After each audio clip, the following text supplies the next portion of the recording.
yesterday as Lamar Jackson and the Ravens hosted the Raiders. Pick it up in the fourth quarter. Ravens up 3. They had been up 10 before, and then Derrick Henry and the Wildcat gives them another 10-point game lead. Over, right? Game's got to be over against the Raiders. This is Baltimore. Not over.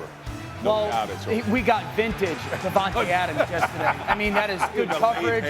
Good throw by Gardner Minshew, but great contested catch. Like I said, great contested catch. Davante Adams in the second half was a one-man problem for the Baltimore Ravens defense. He had 9 catches, 110 yards. So you might want to block him. Oh my gosh, he was the best player in football yesterday, amongst other guys. Ravens had a couple of 3-and-outs. You won't see Derrick Henry in the highlight because they chose not to use him. In the meantime, Jacoby Myers then goes across the middle for a first down, and that would lead to this, a 38-yard field goal from Carlson, and so the Ravens fall after a 10-point lead in the fourth quarter. This was exactly what their problem was last year. All these games that they lost with the lead. So they go out and they get Derrick Henry.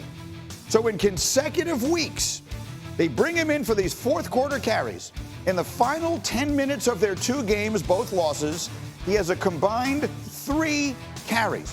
The Ravens went 3-and-out after a 7-point lead, then 3-and-out yesterday on the next drive when the game was tied. On those 6 plays, Henry touched the ball once. And on that once, by the way, he ran right through the defense for like a 5 or 6 yard power gain. Rex, I'm standing because I'm so frustrated with this. This was exactly why they got him. Yeah, exactly. So why the hell is he only carrying it once in the last 6 plays? And here it is. Watch. Here's the play. Such a bad carry that, all right, I'm like, game's over. They're just going to give it to this big hoss, and it's over. Okay, so that's why you bring him in, man. Right. Raiders got no chance. Oh, we're going to fake it to him. Oh, and go on the perimeter. How about we just ground and pound him straight ahead? Well, clearly, now they get the first in here. Oh, we got a false start. This dude's 290 pounds in the back. I don't care, running a 4.4 or whatever.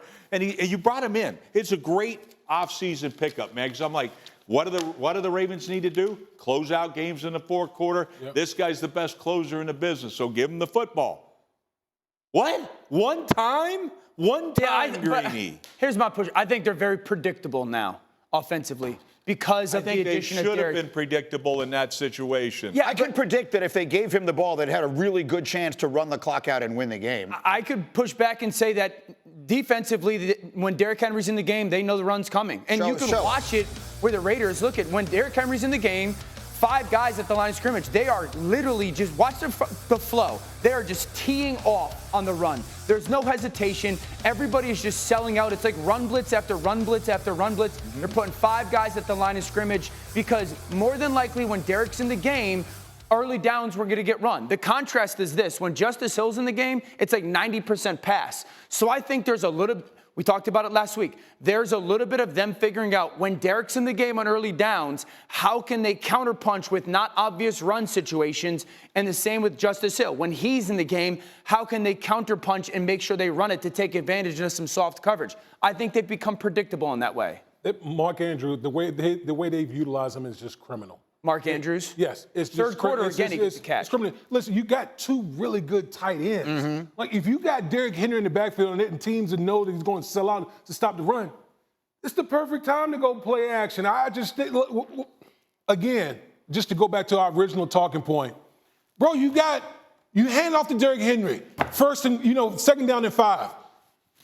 Turn around and hand the damn ball off again. Get another first down. Like, I don't understand why this concept is so foreign to the Baltimore Ravens right now. You know what this reminds me of? When you played right tackle for me, I would get the same thing. Run the damn ball, Rex. You're right, D-Wood. Why? Because we pass the score and we run the win. And you know how I'm going to handle that when you want to stack all those guys up at the line of scrimmage? I'm going to put some big boys out there, and I'm going to put one receiver out in the route. I'm going to end up just pounding the ball. Hey, we're not going to disappoint you, Greeny. He's going to get it. He's going to get it. I just By the don't way, agree, guys. On those other things that we saw, he did average 5 yards a carry, so I don't know what happened to the other guys. I don't think the offensive line's very good in the run game right now. I think that they could not block Max Crosby. And when Derrick's in that dot or that right behind the quarterback, it's a run. I'm going to say this, but look, the whole time, their offense last year, we praised the hell out of it. Why? They run the ball, play action. What's important about that? I agree. Protection for Lamar Jackson to be able to pitch it down the field. All right? So, and Max Crosby certainly was a problem in the run game. But, oh, my God, was he a problem in the pass game? Are you kidding me? I just don't think the offensive line's playing up to the expectation or what we're used to in Baltimore. It's not a good unit right now. But here's what I'm seeing, all right? Max Crosby, you better have 4 hands on him in those critical situations. Last week, we praised the hell out of this John Alt or whatever. He never blocked him one-on-one, not one time. Joe Wall, right? the first round rookie from the offensive lineman from the Chargers, yeah. So this one, I'm sorry.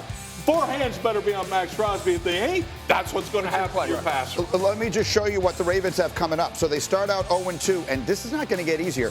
At the Cowboys next week, Dallas desperate, and they're good at home as bad as they were yesterday. They play Buffalo, that's a tough game. They play at Cincinnati, that's a tough game. So they could be staring at 1-4, something like that. And here's my question.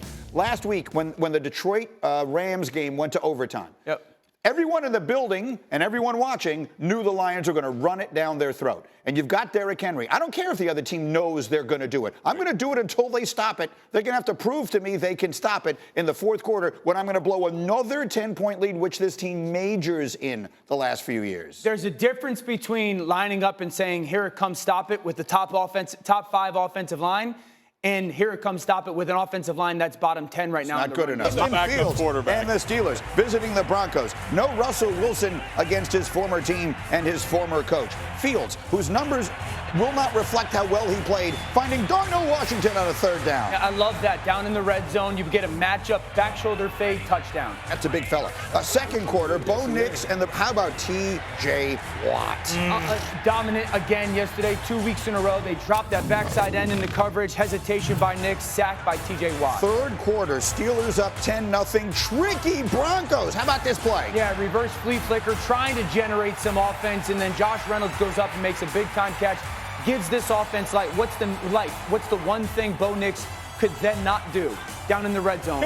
Was take points off. Look at his feet falling back. That's the story of the first 2 weeks. Massive points off the board against this Pittsburgh Steelers defense. Corey Trice Jr. with the interception. Steelers win at 13-6. They haven't scored a lot of points, but they're 2-0. Justin Fields, he's playing better than his numbers. If you watch the game, I'll let Dan and the other players speak to that, but the average release much quicker than last year. He's actually the only quarterback this year to complete all his passes when getting the ball out in under 2.5 seconds. Playbook has been limited. He's thrown just 9 passes over 10 yards. That's the fewest of any quarterback who's played 2 games to this point. So the question is, as you watch him and you watch them, is there any question that at least for the moment, Justin Fields is the quarterback of the Pittsburgh Steelers? I'm not changing anything. Like Justin Fields, when you have the type of formula that the Pittsburgh Steelers have right now, they're playing great defense, right? For the Pittsburgh Steelers. Justin Fields, we talk about managing the game. If you look, some of these he's throwing seeds out there. Yeah. Fields is throwing, please don't look at the stats and just say, oh, he is pedestrian. That is not how he's playing. He's managing the game. But some of these throws by Justin Fields, this dude is getting better and better and better. I'm not changing the quarterback at all when Russell Wilson gets healthy. Dan, he had a 50-yard pass on the dead run to Pickens that gets called back because of an offensive penalty, so it doesn't show up in the stats. But it was a spectacular play and really good illustration of just how much talent there possibly is there. One, he's become very coachable this year. And then 2, don't let the stats fool you when it comes to 13 points scored or whatever. They could have had easily 20 plus if not for 3 flags on their offense. This is the throw, Greeny, you're talking about. Full speed on sprinting to the right. That's an absolute pearl. Perfect to George Pickens. This is a touchdown pass to George Pickens that gets waved off because a little bit of a ticky-tack offensive pass interference. And then he's going to take a shot versus the newly paid Patrick Surtain. And if not for PI, that ball's perfectly thrown to George Pickens downfield. So you're looking at 2 touchdowns in that situation, probably another 100 or so yards and 20-plus points. I don't think it's even a question. And I think the biggest thing is he's shown coachable. What was the biggest issue that we talked about this offseason in relation to Justin and his playing style? Holds it too long, takes too many sacks. Right. He's getting the ball out. He's not hurting his football team. He's playing to the strength of how they want to be identity and defense-wise. I think they can play with anyone. Yeah, he was sacked, I think, twice in this game. But here's what I know about Justin Fields. All right, he's a dang winner. He's 6-2 over his last 8 games as a starter. All right, so he finds a way to get it done. I said last week, I go, he came in the league as a better athlete than quarterback. He's closing that gap a little bit as a quarterback. Yeah. And I'm not going to bench this guy. No. I got a perfect situation in Pittsburgh. If I'm the Steelers, I got Russell Wilson behind him if something happens. Right. You know, so I don't know. I tell you what, this kid, I've been impressed with him. I've been impressed with the whole offense, quite honestly. And they're like, how they stink. They don't score any points.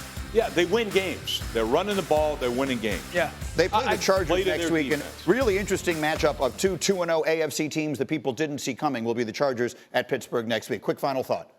The Steelers have an identity with Justin Fields. They're going to run the football. He's going to make timely throws. They're going to push the ball downfield and play great defense. That gives you the chance to win a lot of games in that league. Steelers have the Chargers coming up, then the Colts, then the Cowboys, then the Raiders.